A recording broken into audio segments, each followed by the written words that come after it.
Flight attendant denied black boy first class seat, instantly regrets as he reveals his true identity. Get out of here, now. You don't belong in first class. The shrill voice of a flight attendant pierces through the hushed cabin of United Airlines Flight 2025. Passengers' heads turn, eyes widening at the unfolding scene. But I have a ticket, a young boy's voice quavers, barely audible above the commotion. I don't care what you think you have. This isn't a game. Go back to the economy where you belong. The flight attendant's face contorted with anger, her finger jabbing towards the curtain separating the cabins. A 12-year-old black boy stands frozen, clutching his boarding pass, confusion and hurt etched across his features. It's February 14, 2025. What should have been a routine first-class boarding on a flight from Chicago to Paris has erupted into a storm of accusations and prejudice. The boy at the center of this maelstrom? Marcus Jordan, son of basketball legend and airline mogul Michael Jordan. As tensions rise and other passengers begin to murmur, a question hangs in the air: how could such blatant discrimination occur on a major airline in 2025?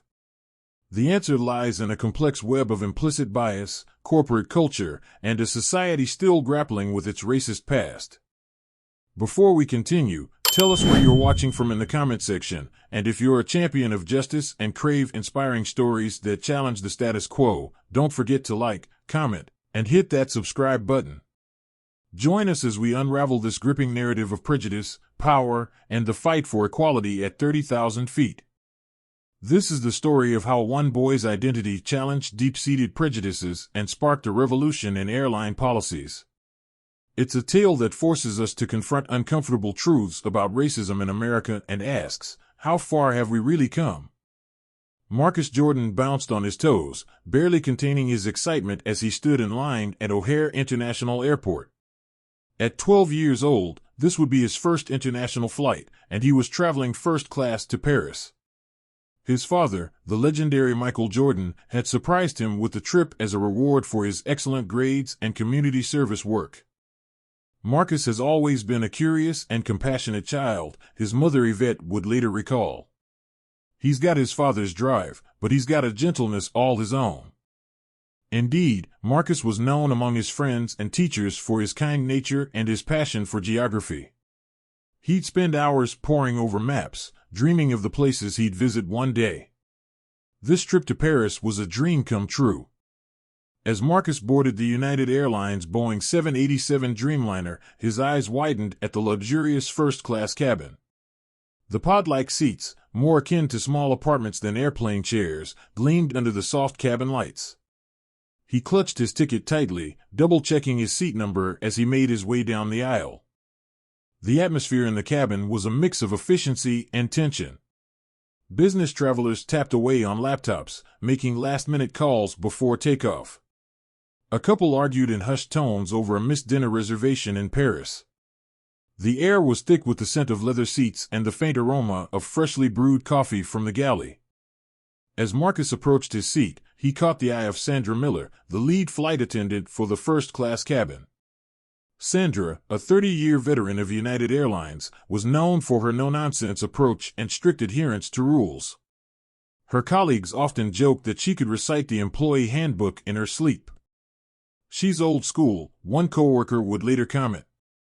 Sandra believes in doing things by the book, no exceptions. What her colleagues didn't mention, and what United Airlines had seemingly overlooked, was Sandra's history of customer complaints. Over the years, passengers had reported instances of rude behavior, particularly towards younger travelers and people of color.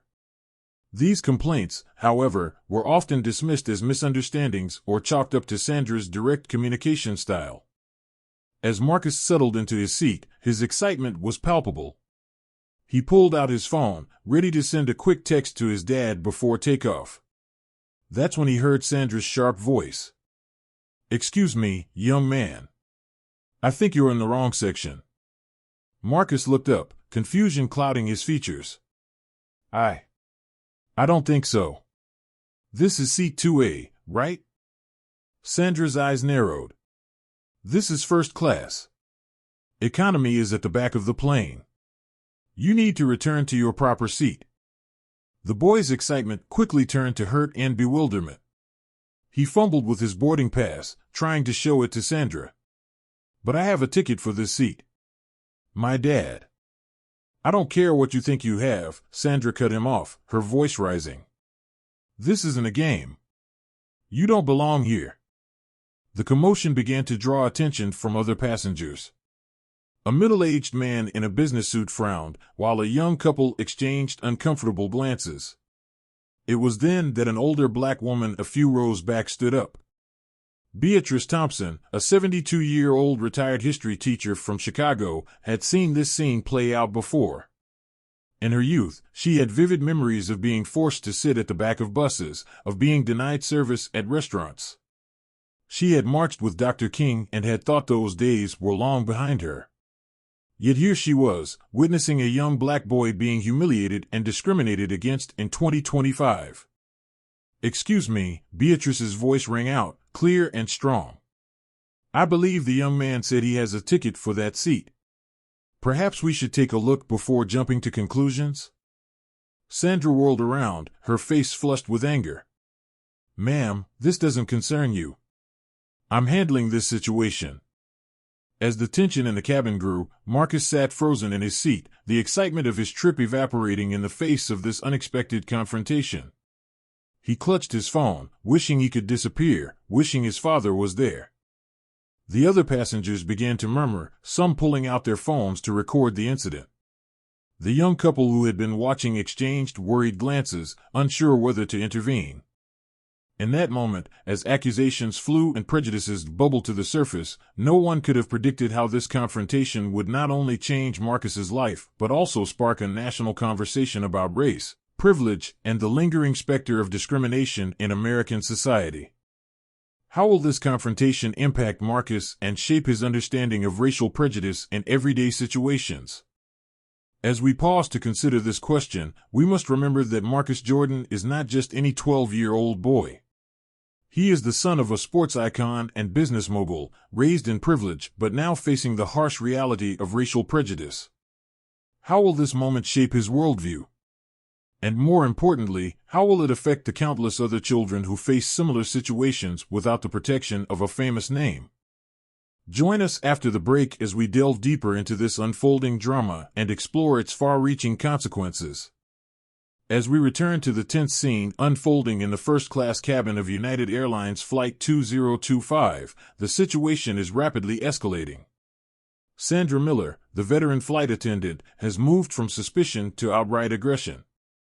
I've had enough of this charade, Sandra snaps, her voice sharp enough to cut through the low hum of the aircraft's engines. Show me your ticket right now, or I'm calling security. Marcus, his hands trembling slightly, reaches for his boarding pass. As he extends it towards Sandra, she snatches it from his grasp, scrutinizing it with narrowed eyes. This has to be fake, she declares, holding the ticket up to the light. There's no way a someone like you could afford a first-class ticket. The implication hangs heavy in the air, unspoken but unmistakable. Marcus, his voice barely above a whisper, tries to explain. My dad bought it for me. It's a special trip. Oh, I'm sure, Sandra interrupts, her tone dripping with sarcasm. And I suppose your dad is the CEO of United, isn't he? Marcus falls silent, his eyes glistening with unshed tears. The public humiliation is almost unbearable. He wants nothing more than to disappear into his seat, to wake up and find this was all a bad dream. It's at this moment that Beatrice Thompson, the older black woman who had spoken up earlier, decides she's seen enough. Rising from her seat with the dignity of someone who has faced down injustice before, she approaches Sandra and Marcus. Young man, Beatrice says gently, addressing Marcus, may I see your ticket? Before Sandra can object, Marcus hands the boarding pass to Beatrice. She examines it carefully, then turns to Sandra with a stern expression. This ticket is perfectly valid, Beatrice states firmly. This young man has every right to be here. What you're doing is not only unprofessional but also discriminatory. Sandra's face flushes an even deeper shade of red. I don't need passengers telling me how to do my job, she hisses. This boy is clearly trying to scam his way into first class, and I won't stand for it. As the confrontation intensifies, other passengers begin to take sides. A middle-aged businessman stands up, clearing his throat. Look, he says, addressing Sandra, I fly first class every week, and I've never seen you treat any other passengers like this. The kid has a ticket. Let him be. However, not everyone is sympathetic. An older white couple a few rows back begin muttering to each other. This is why we can't have nice things anymore, the man grumbles, loud enough for others to hear. They let anyone in here these days. The cabin is now a powder keg of tension, with Marcus at the center of a storm he never asked for. He sits rigidly in his seat, trying to make himself as small as possible, wishing he could disappear. Sensing she's losing control of the situation, Sandra makes a decision. That's it, she announces. I'm getting the lead purser and the gate agent. We'll sort this out once and for all. As Sandra storms off towards the front of the plane, Beatrice turns to Marcus, her voice gentle but firm. Don't you worry, young man. We're not going to let them treat you like this. You have every right to be here. Marcus nods, grateful for the support but still shaken. He pulls out his phone, fingers hovering over the screen as he debates whether to call his father. Part of him desperately wants his dad's help, but another part feels ashamed, as if he should be able to handle this on his own. Minutes later, Sandra returns with the lead purser, a man in his 50s named Robert, and the gate agent, a younger woman named Emily. The three of them huddle at the front of the first-class cabin, speaking in hushed but animated tones. As they approach Marcus's seat, Robert steps forward, his expression a mix of concern and professional detachment. Sir, he addresses Marcus, the formality sounding odd when directed at a 12-year-old, there seems to be some confusion about your ticket. Would you mind coming with us to sort this out? Beatrice immediately interjects. He's not going anywhere. This young man has a valid ticket, and you have no right to remove him from his seat. The situation has reached a critical point. The entire first-class cabin is watching, many passengers recording the scene on their phones. The air is thick with tension, years of racial prejudice and privilege colliding in this single moment. Will anyone step up to defend Marcus, or will he be forced to leave his rightful seat? As we pause on this pivotal moment, we're forced to confront an uncomfortable truth. In 2025, a black child can still be made to feel unwelcome in spaces historically reserved for white privilege. Will justice prevail, or will Marcus become another statistic, another story of discrimination at 30,000 feet? Stay with us as we uncover the shocking resolution to this confrontation and explore its far-reaching consequences for the airline industry and American society at large. The tension in the first-class cabin of United Airlines Flight 2025 had reached a fever pitch. Marcus Jordan, a 12-year-old boy, sat rigid in his seat, surrounded by a storm of accusation and prejudice. Just as it seemed the situation couldn't escalate further, a commotion erupted from the front of the plane. What's going on here? A commanding voice cut through the chaos, silencing the cabin in an instant. Heads turned, jaws dropped, and eyes widened as the unmistakable figure of Michael Jordan strode down the aisle. The 6 feet 6 inches basketball legend and business mogul filled the narrow space, his presence electric. Sandra, the flight attendant who had been so adamant about removing Marcus, paled visibly. Mr. Jordan, she stammered, we were just. Michael's eyes narrowed as he took in the scene. You were just what? Harassing my son? The revelation hit the cabin like a thunderbolt. Passengers who had been recording the incident on their phones nearly dropped their devices in shock. The older couple who had been muttering disapprovingly suddenly found great interest in their seatback magazines. Michael moved to his son's side, placing a protective hand on Marcus's shoulder. Are you okay, son? He asked, his voice gentle but laced with barely contained anger. Marcus nodded, relief washing over his features. I'm okay, Dad, he said softly. Turning to face the airline staff, Michael's expression hardened. I want to know exactly what happened here, and I want to know now. Robert, the lead purser, stepped forward, his professional demeanor cracking under the weight of the situation. Mr. Jordan, sir, there seems to have been a misunderstanding. A misunderstanding? Michael interrupted, his voice sharp. From where I'm standing, it looks like racial profiling and discrimination against a child. My child. The immediate aftermath was a flurry of apologies and backpedaling. Sandra, who had been so confident in her actions moments ago, now couldn't meet anyone's eyes. I'm so sorry, she mumbled, her voice barely audible. I didn't know. I never meant. Emily, the gate agent, tried to salvage the situation. Mr. Jordan, on behalf of United Airlines, I want to extend our deepest apologies. This is not representative of our values or policies. We will be conducting a full investigation into this incident. As the staff scrambled to make amends, the reactions of the other passengers were mixed. Many expressed outrage at the treatment Marcus had endured, while others seemed more starstruck by Michael Jordan's presence than concerned about the incident itself. Beatrice Thompson, the older black woman who had stood up for Marcus, approached the Jordans. Young man, she said, addressing Marcus directly, I want you to know how proud I am of you for handling this with such dignity. And Mr. Jordan, she turned to Michael, thank you for being here. It shouldn't take a celebrity parent for a black child to be treated with respect, but I'm glad you were able to intervene. Michael nodded solemnly, shaking Beatrice's hand. Thank you for standing up for my son when I couldn't be here. People like you give me hope. As the immediate crisis subsided, the broader implications of the incident began to unfold. In the days that followed, United Airlines faced intense scrutiny and public backlash. The company's CEO issued a public apology and announced a series of sweeping changes. 1. Mandatory implicit bias training for all staff, with a focus on customer-facing roles. 2. The establishment of a diversity and inclusion board to review and update company policies. 3. A partnership with civil rights organizations to develop best practices for the airline industry. Other major carriers quickly followed suit, implementing their own reforms in an attempt to address systemic issues of discrimination in air travel. The incident also reignited discussions about the broader struggle for equality in America.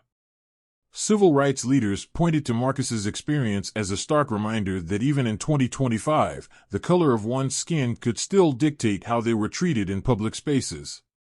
For Marcus, the experience was transformative. In the weeks following the incident, he spoke with his parents about their own experiences with racism and the importance of standing up against injustice. I never thought something like this would happen to me, Marcus reflected in a later interview. It made me realize that no matter who you are or who your parents are, racism is still a reality we have to face. Michael Jordan, known for his reluctance to speak out on social issues during his playing career, became a vocal advocate for change in the wake of the incident. He used his platform and influence to push for broader reforms in the airline industry and beyond. What happened to my son is unacceptable, but it's not unique, Michael stated in a press conference. It's time for real change, not just in airlines, but in every aspect of our society where bias and discrimination persist. The incident on United Airlines Flight 2025 became a catalyst for change, forcing America to confront its ongoing struggles with racial bias and discrimination.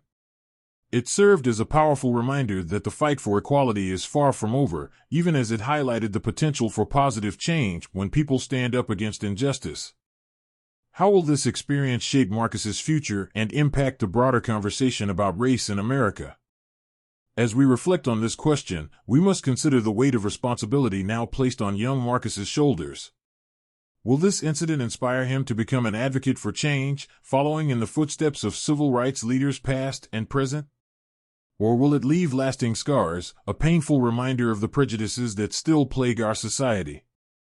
Moreover, we must ask ourselves, how many Marcus Jordans are out there, facing similar discrimination without the protection of fame or fortune?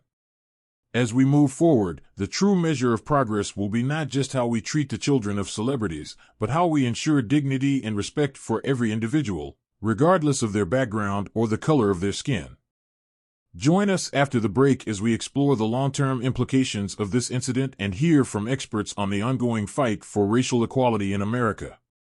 As we come to the end of this extraordinary story, it's clear that the incident involving Marcus Jordan was not just a single moment in time, but a catalyst for change that continues to reverberate through our society.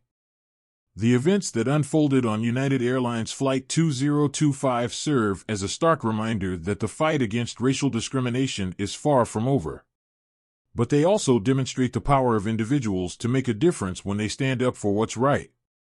To our viewers, we issue this call to action: don't be a silent bystander when you witness discrimination, whether it's in the air, on the ground, or in your everyday life. Report incidents to the proper authorities. Support organizations working towards equality. Use your voice and your influence, however big or small, to challenge prejudice and promote understanding. Remember, change doesn't always come from the top down. Often, it starts with one person refusing to accept injustice, like Beatrice Thompson standing up for Marcus, or Marcus himself showing remarkable composure in the face of discrimination. As we reflect on the progress made in combating racism in the airline industry since the civil rights era, it's important to acknowledge how far we've come. In the 1960s, many airlines still segregated their passengers. Black travelers faced routine discrimination, from being denied seats to being served last, if at all. The passage of the Civil Rights Act of 1964 marked a turning point, prohibiting discrimination in public accommodations, including air travel. Over the decades, we've seen increased diversity in airline staff, from flight attendants to pilots to executives. Policies have been put in place to prevent overt discrimination. Yet, as Marcus Jordan's experience shows us, we still have a long way to go. Implicit bias continues to affect how people of color are treated in all aspects of life, including air travel. The work of creating a truly equitable society is ongoing, requiring constant vigilance, education, and action. The incident on Flight 2025 has sparked important conversations and led to concrete changes in airline policies. But perhaps its most lasting impact will be on the individuals involved, on Marcus, who learned a harsh but important lesson about the realities of racism, and on the millions who were moved by his story. As we move forward, let us carry with us the lessons learned from this incident. Let us strive to create a world where no child, regardless of their race or background, faces discrimination or feels unwelcome in any space. A world where the color of one's skin doesn't determine how they're treated, whether they're in first class or economy, in the air or on the ground. The journey towards true equality is long and often challenging, but with each step, each stand against injustice, we move closer to that goal. As Martin Luther King Jr. once said, the arc of the moral universe is long, but it bends toward justice. It's up to all of us to keep bending that arc, to keep pushing for progress, until the day when stories like Marcus Jordan's are relics of the past, not headlines in the present. Thank you for joining us on this journey. Remember, the power to create change lies within each of us. How will you use your voice to make a difference? Don't forget to like, comment, share, and subscribe for more of this gripping story.